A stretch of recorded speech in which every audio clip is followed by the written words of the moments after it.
Hi, everyone, and welcome to How to Attract and Retain Next-Gen Talent.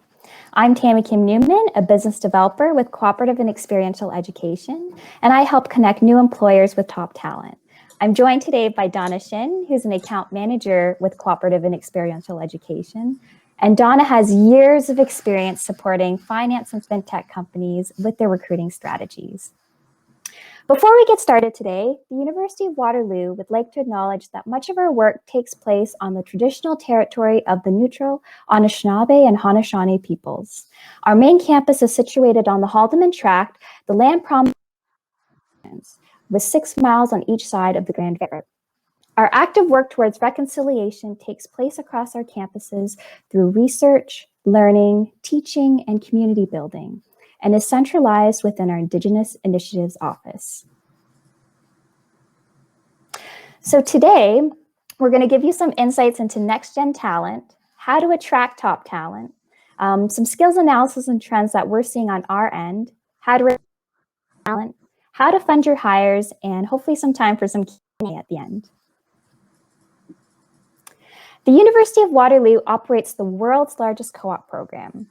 And so because of that, we're very fortunate to be the home of the WorkLearn Institute. The WorkLearn Institute is the only institute in the whole world dedicated to research on cooperative education and other forms of work-integrated learning. Founded in 2002 as the Waterloo Center for the Advancement of Cooperative Education, on the basis that having the largest co-op program in the world, we have the largest data set to study, understand, and continue to advance its practice. So we look forward to sharing some of WorkLearn's key research findings with you today. So with rapidly changing demographics and the need for more top tech talent, as well as diverse talent, all recruiting efforts need to be honed in to make sure you're attracting the best candidates. And with employees having more choice in this virtual environment with where and whom they want to work for, organizations are going to have to think carefully about how they can stand out amongst all the extra competition. And Gen Z, born between 1996 and 2014, is already in the workforce and will be entering in staggering numbers. A report by Upwork indicates that by 2028, 58% of the workforce will be comprised of millennials and Gen Z talent. And we've even seen some reports indicating as much as 75% of the workforce by 2025 will be comprised of Gen Z talent. And so this is why we want to take a little bit of time today to focus on the next generation of talent. So we're uniquely positioned to offer key research insights into the next generation, having the largest Gen Z workforce that is currently in the workplace before entering industry full-time. The WorkLearn Institute studied the responses of over 600 students and employers about leaders at work. So we would love to get your thoughts in terms of what you think young talent values most in the workplace. So we have a colleague, Derek Lung, thank you so much. That's going to try to do a poll on the right side of the chat. So if you see that come up, please enter your responses. If not, you can also just type your responses in the text as well, or in the little chat on the side. And we'll give you maybe a minute or so to do that. And these are just some of the 10 values that we surveyed the students and employers on. So you can use those definitions to help guide your guesses.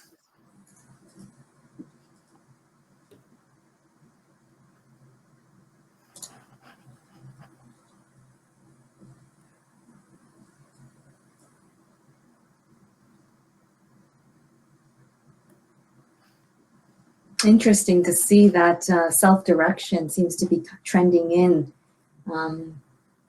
right now, Tammy. Okay, that's good to see. That's good. Okay.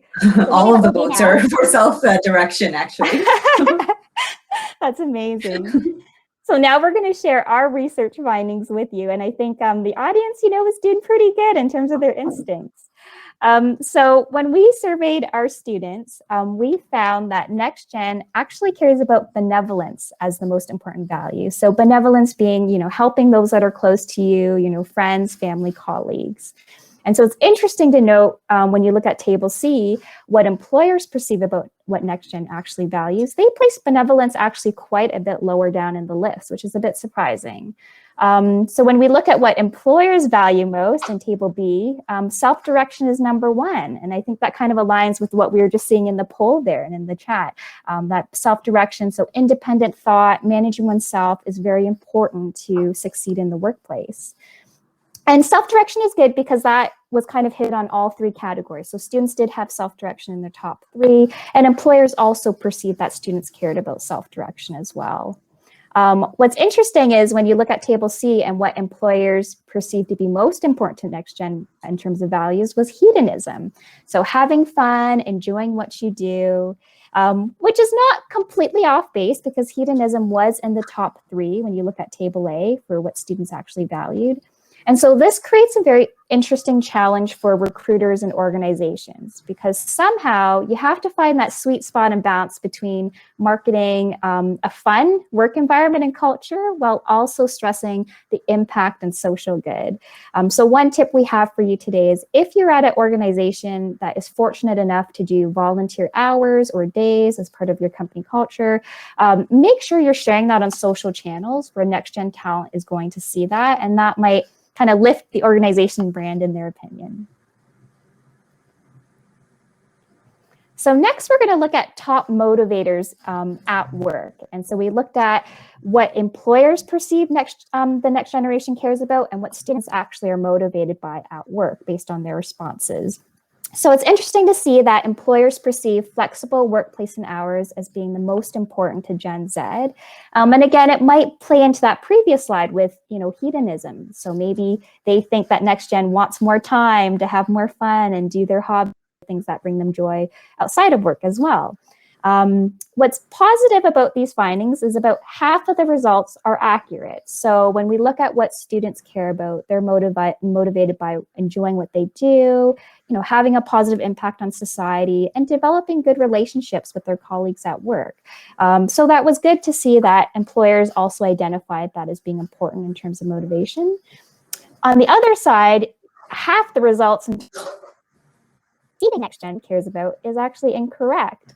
So when you look at number 4, in terms of what students care about, solving complex problems, it's a bit concerning that that's not identified by employers as being a motivator for students, because then you have to ask yourself, well, what type of work is the next generation of talent being given? Are they being given meaningful work? So one tip that I know my colleague Donna will delve into later on in one of the slides is sort of the idea of giving projects. So by giving project, whether it's a main project or a side project for students to work on, it actually will allow them to do number 5, discovering their potential in the workplace, as they often have to work with other units or other members of the organization outside of their direct unit. And by doing that and kind of getting to know more people in the company, they in theory might also see more opportunities for number 6, job stability, and seeing more of their career pathways within the company.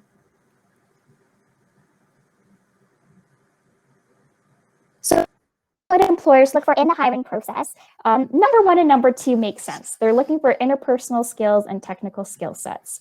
And that makes sense. Companies want to hire people that can actually do the job and do the tasks at hand. However, I think we have all probably in our lifetime worked with individuals that have the skill sets and full capacity to do the job, but may not be the right fit in terms of the organizational culture or values. So just keeping that in mind with your hiring process, what actually matters to you and what you embed within the actual processes. So it's interesting to note that a couple of slides ago, organizations indicated that self-direction was the most important value. But when you actually look at what they're looking for in the hiring process, it's the last valued attribute. So again, just noticing that little bit of a disconnect there. So all of these kind of maybe assumptions or potentially myths kind of contribute to this values gap. They want to work somewhere that aligns with their personal values. And when we surveyed students, 50% said they would be unlikely to take a position that matches their skill sets, but not their personal values. That's huge. When you think of you, whether you're in HR or you're a founder, spending all this time in the recruitment of new talent and new hires, to be potentially wasting for 50% of your time, energy, and resources is quite substantial. So overall, it kind of seems like there's a little bit of a gap between what employers perceive next gen talent to care about and what they're motivated by at work. as well as a potential disconnect between what organizations themselves actually value and what they actually embed into their hiring practices.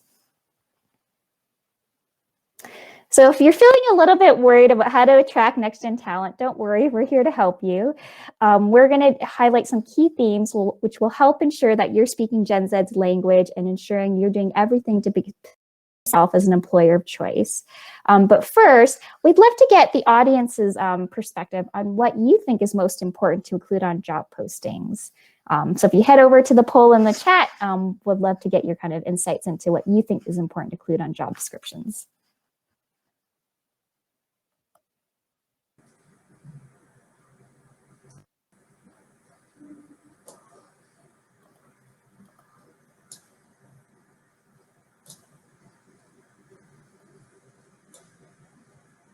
We've got, just looking at the poll here on the right, we've got a number of them about company culture, so that's great. Yeah. Right in line there. They already know what you're going to talk about. That's fantastic. We've got a very educated audience today. That's amazing. And then we've got some from building relationships and projects. So yeah, good. Perfect. Okay, great to hear. So the WorkLearn Institute did some research and we surveyed over 37,000 job postings over a 3-year period. So we looked at the job posting text, and these were all descriptions that were in our first month of our interview process, so when competition is the highest. And we wanted to look at what really drove student interest in certain job postings over others. So our analysis included multiple data points. So we looked at different industries, different size of companies, and different locations. And the text within these 6 categories ultimately led to more applications. So it wasn't necessarily actually related to the brand or maybe the attractiveness of a certain location. It was really more about the text itself being connected to these 6 themes. So when we looked at company culture, which is great that some of the audience already recognizes this is very important, the key words in terms of collaboration, change, opportunities to be challenged at work. And of course, it makes sense that other words, I think this was touched on in the poll results, sort of around people and relationships, building the people and social opportunities to be engaged at work. So we have 2 sample postings, just to give you an idea of some of the verbiage that is used in anonymous postings. So job A, you can see some of those keywords standing out, collaborative, inclusive, work-life balance. And in job B, you can see, diverse community, team empowerment, innovation, collaboration, creativity being stressed. So these are just some ideas to give you some ideas of how you could word your postings going forward. So we also want to touch on employer values. And we noticed that certain keywords around the tools and offered to students, the opportunity to lead or have an impact, the opportunities to learn and grow, that also really stood out in the employer values. So when we look at these 2 anonymous postings, we can see a little bit of differences between job A and job B. So job A did a really good job stressing that there are tools and resources there for young talent to kind of help them reach their milestones at work. And job B did a really good job being very clear and articulate about the values that they have as a company and as an organization, and finding that right fit in their candidates as well. So outside of the actual job posting text analysis, the other feature that was most important was having some information related to compensation. So with our job portal system, the compensation and benefits field is optional. It's not mandatory for employers to fill out, but we do find that having more information empowers the students decisions in terms of where they'd like to work. So for example, it doesn't necessarily have to be about the actual dollar amount that employers are offering students in terms of wages, but it could be related to the benefits outside of earnings, or even a statement indicating that you're willing to offer pay that's commensurate with a student's level of work experience or education. So just even having that little bit of extra information will help students as they make their decisions. And so when looking at, your own job descriptions and how to really drive talent applying, we just want to give you an idea of this one job summary that did a really great job, I think, incorporating some of that language that Gen Z really cares about. So thinking about, it's the best place you've ever worked, the power to create, share ideas, force for good in the world, make a difference, have fun, make a global impact, and so it's very interesting because when we think back to some of those values and motivators in terms of benevolence and hedonism, you can see that it's woven into this job summary. And this was a job posting from the tech sector, and you can see it obviously did very well with over 700 applications. So we just wanted to give you a bit of a teaser in terms of, this potentially could be some of the competition you're up against. So hopefully maybe getting inspired by some of the language that's already existing out there for student candidates. So now I'm going to pass it over to Donna, skills analysis and trends.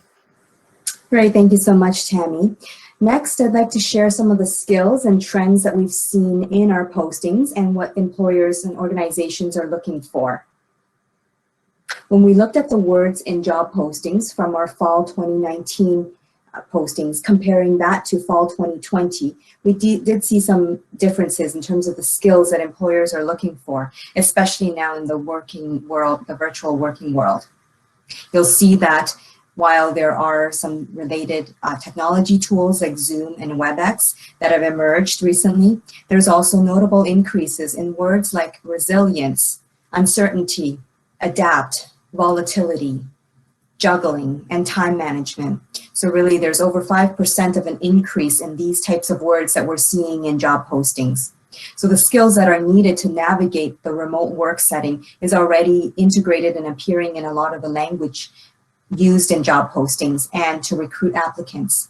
So if you think that you'll be operating with at least partial work remote environment, you'll want to make sure that you're including this type of information and phrases when you're speaking to candidates and in your job posting. Next, I want to share that we analyzed over 70,000 co-op positions and postings at Waterloo and looked at the required skills section to show you the things that employers are looking for. So in terms of engineering students and math students, these are some of the commonalities that employers are looking for. Software development, verbal and written communication skills, application development, customer service. Then there's, of course, machine learning and big data. That's definitely very, very hot right now, and a lot of tech requirements there. Of note is that written communication skills and customer service, the verbal and nonverbal skills is just as important as all the tech skills that you see listed on that chart. Next, let's look a little bit at the financial institutions and where they hire from. So we looked at over 600 of our financial institutions that hire our co-op students in the last 3 years. And these are the top programs that they're hiring from. So 90% are hiring from the mathematics faculty, arts, and engineering. The top programs that you can see here are financial analysis and risk management, actuarial science, and computer science, accounting and financial management. Thus, it's over 50% are hired from the Faculty of Mathematics. And another fun fact that we want to share is that the Faculty of Mathematics is the only, at Waterloo, is the only one that we have in North America as a whole. And that's where our CS students, computer science students, are housed. And so what types of roles are financial institutions hiring for? These are the top 5 that we've identified: software engineering and developers, actuarial analysts. Next is business analysts, data science, that is again, and financial analysts. You can see that there, yet again, is a lot of tech talent demand. And where these young talent next-gen candidates are going to is primarily Toronto, followed by Waterloo and Kitchener in terms of regions that they're working in. Next, I'm going to talk about retaining talent. Now that you've hired them and attracted them, how are you going to retain them? But first, I'm going to throw out another poll question there for you. What are some of the things that you're doing with regards to onboarding new hires at this time, especially in the virtual world of work that we're in right now?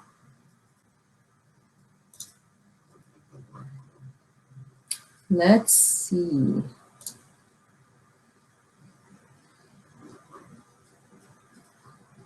We've got, okay, yeah, again, you guys are on to some of the tips that we're going to be sharing momentarily. Got scheduling a plan and giving them some introductions. Welcome messages, yes, great.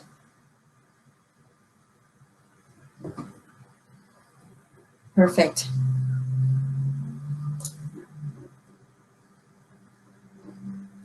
Now that you've hired them, again, as I said, how do you retain your employees and avoid the churn after 1 or 2 years?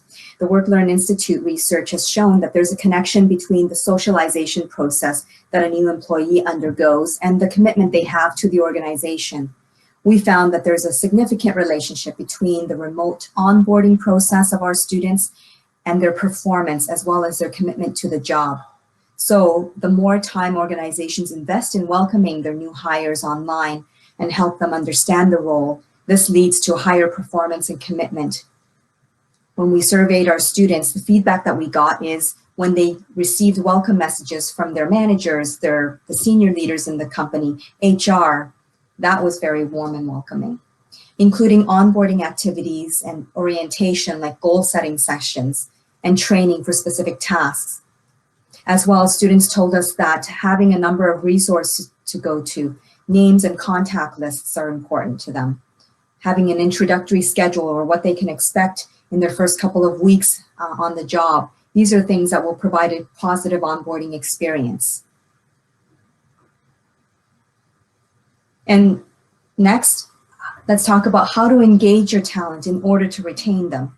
Students are telling us that in the remote environment that they're working in now, the organization can do some things to enhance that.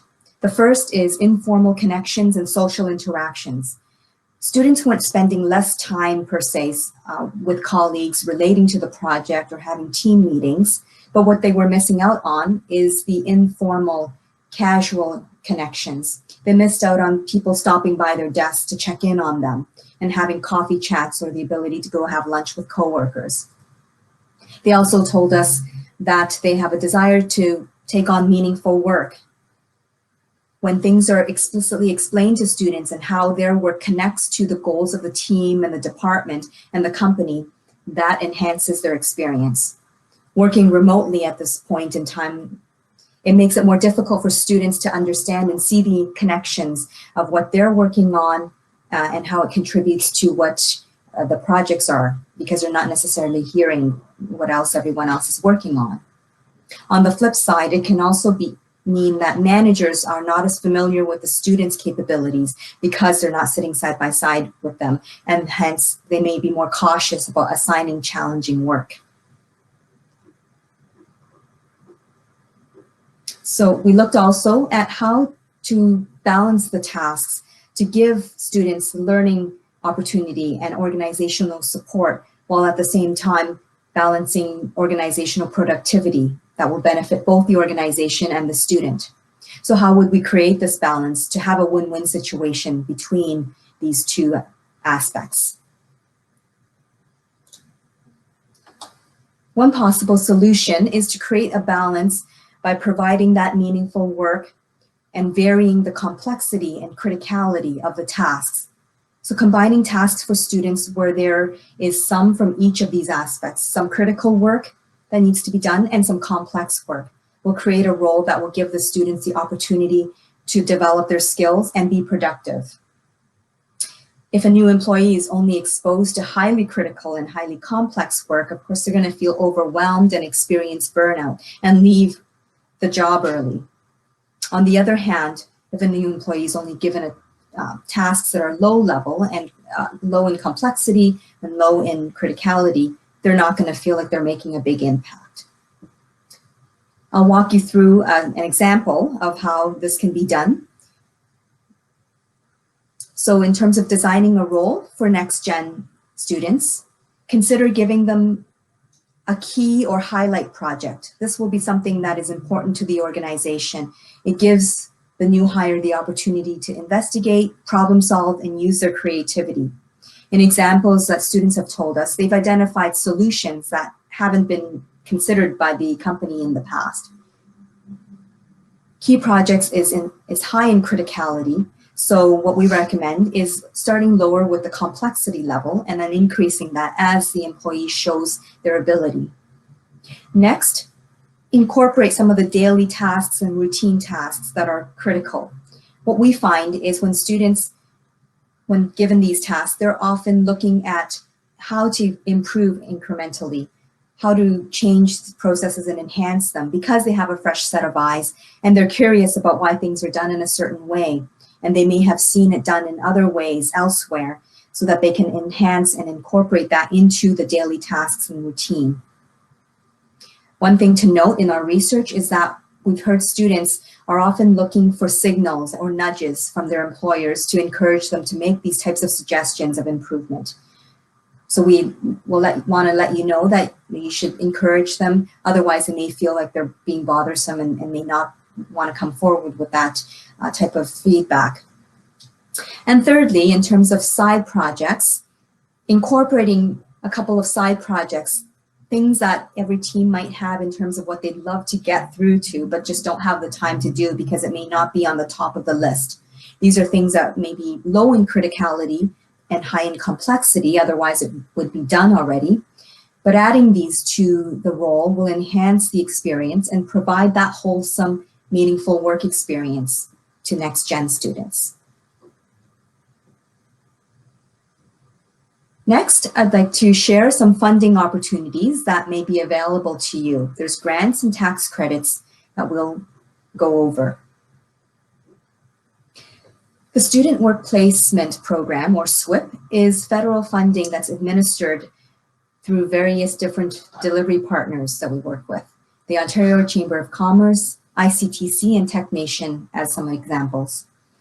Essentially, between 50% to 70% of wage subsidies can be paid back to you at the end of a student's work term. Employers need to be a registered Canadian business and financially able to pay students. So what that means is if you're hiring a student to work for full-time hours at $18 an hour for 16 weeks, usually that would cost you $10,000.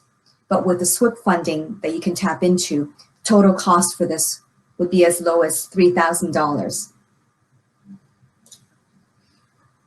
When hiring co-op students, there's also an Ontario tax credit that you may be eligible for. Anything from 25 to 30% can be applied towards your tax credit. There's also My Tax Business Strategy internships, research grants that are available, and we've included a link here for you to have a look at this for some more details on what might be applicable to your organization. So in summary, there really has never been a better time to invest in next-gen talent. We've shared with you today some strategies for attracting and retaining talent. We've shared with you some of their motivators and values, and also hope that some of the funding information is something that you can tap into. We hope that you found the research findings by the Waterloo WorkLearn Institute to be insightful and helpful as you move forward with your recruitment practices. Thank you so much for your time, and we'll open it up to see if the audience has any questions for Tammy and I.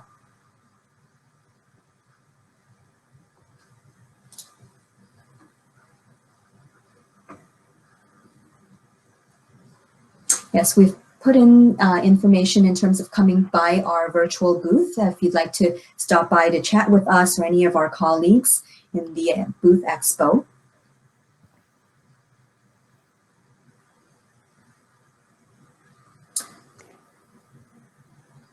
Donna. Sure, thanks. Yeah, so we've got a question here.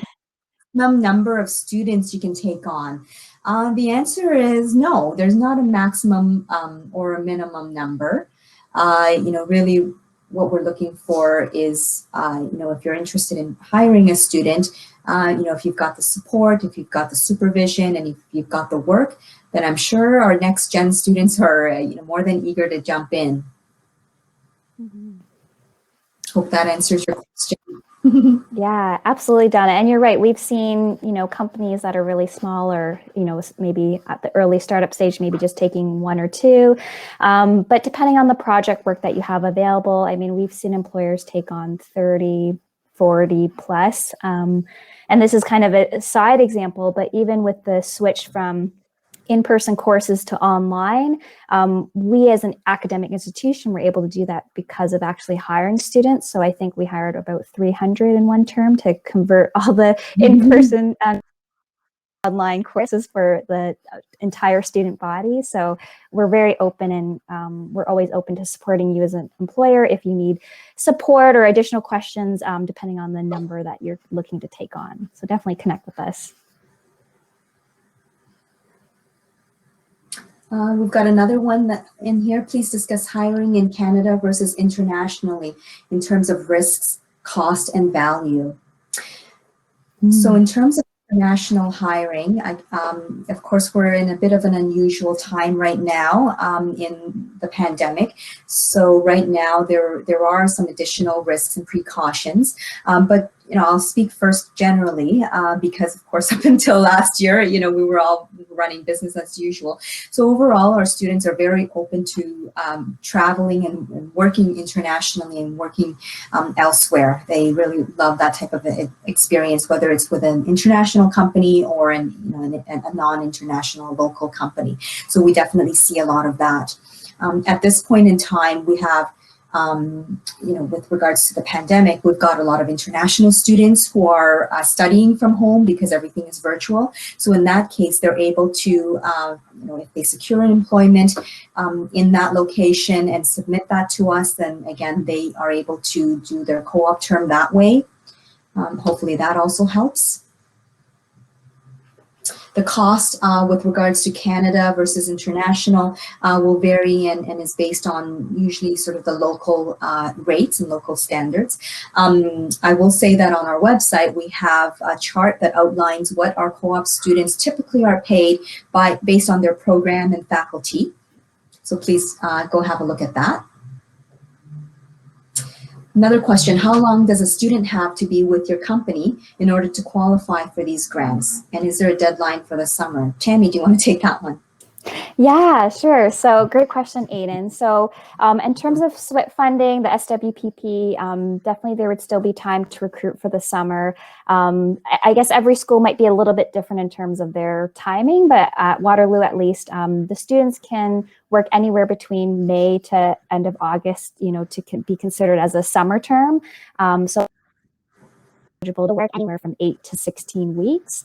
Something I would want to double check for you, I believe, and maybe Shauna might be able to jump in here. I think for the SWPP, every partner is a little bit different in terms of their criteria. I believe it's a 10-week minimum, but Shauna, if that is correct or incorrect, please feel free to jump in there. Okay, great. Yeah, Shauna says they're very flexible. So I think this is a great question, Aiden, because I think it can vary depending on the work available and sort of the opportunity for the student. So if you connect with us, we're very fortunate that we have a funding specialist at Waterloo. And so our colleague Carolyn connects regularly with the different SWPP delivery partners, and so can kind of make those inquiries on your behalf and work with people like Shauna. So definitely, it's not too late at all, so you can definitely reach out to us. Awesome. Thanks so much, Shauna, for your clarifications. So very flexible with the timing and no minimum. So thank you. Well, we've got maybe another minute or so if there is any last questions. And if so, that's great. If not, you can come over to the Expo once again. We've got a lot of our colleagues there to answer any questions relating to student hiring or any of the research that we've presented today. Hopefully, again, it gives you some ideas and things in your toolbox moving forward in terms of hiring next-gen talent. Thank you so much, everyone. Thank you so much, everyone. Come visit us at the booth. We'll be there to answer questions.